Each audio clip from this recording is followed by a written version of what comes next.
Lady advocate ను గొంతు కోసి చంపిన అన్న. ఓ మహిళా అడ్వకేట్ ను సొంత అన్నే దారుణంగా హత్య చేశాడు.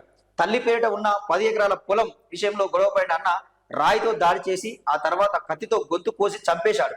ఈ దారుణం రంగారెడ్డి జిల్లా మోయినాబాద్ లో జరిగిందంటూ చూస్తున్నాం. చాలా బాధాకరమైన విషయం. అన్న సొంత అన్ననే, ఇద్దరు కడుపులో పుట్టిన అన్న చెల్లెలు.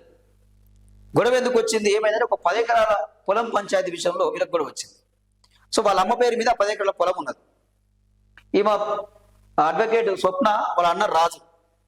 సో ఇద్దరికి ఆ అమ్మ ఏం చేసింది, 6 ఎకరాలు కొడుకు నీకు ఇస్తా, 4 ఎకరాలు బిడ్డకి ఇస్తా అని చెప్పి చెప్పింది. దానికి నిరాకరించాడు, ఒప్పుకోలే. నో ఇయ్యొద్దు, ఆమెకు 2 ఎకరాలు అయ్యి అందుకని ఎక్కువ ఇయ్యకు అని చెప్పి మాట్లాడాడు. సో ఇక్కడ ఆమె ఏం చేసింది, ఇక అడ్వకేట్ కదా, కొంత ఇక రూల్స్ కొన్ని తెలిసి ఉంటాయి. పోయింది, సర్వేయర్ని పిలుచుకొచ్చుకురాట. సో ఆమె ఆ పొలం దగ్గరికి వెళ్ళి వాళ్ళు కొలిపించుకుంటారు సర్వేయర్ గారు. ఆ విషయం తెలిసింది రాజు. సో ఈయన పోయాడు.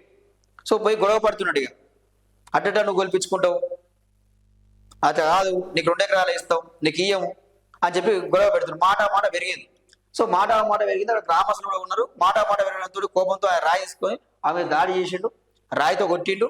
రాయితో కొట్టింది కాక ఆయన ప్లాన్గానే వచ్చిండు. ఆయన తన వెంట కత్తి తెచ్చుకున్నాడట. సో ఆ కత్తితో గొంతు కోసిండు.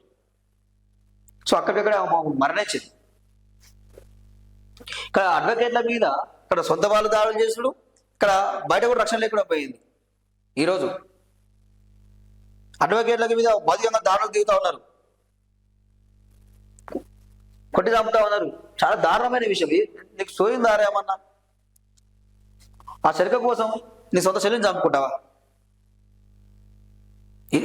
చాలా తయారయ్యారండి ఇట్లా. అన్న తండ్రి లేడు, సొంత తండ్రి లేడు, సొంత అన్న లేడు, సొంత తల్లి లేదు, సొంత అక్కగా ఎవరైనా సరే, సొంత మామైనా, సొంత అత్త అయినా, ఆఖరి సొంత భార్య, ఆఖరి కడుపుకుంటే పిల్లల్ని కూడా చంపుకుంటారు ఈరోజు. డబ్బు కోసం, ఆస్తుల కోసం. చాలా దారుణమైన విషయం. ఇలాంటి వాడికి కఠినమైన శిక్ష పడాలి.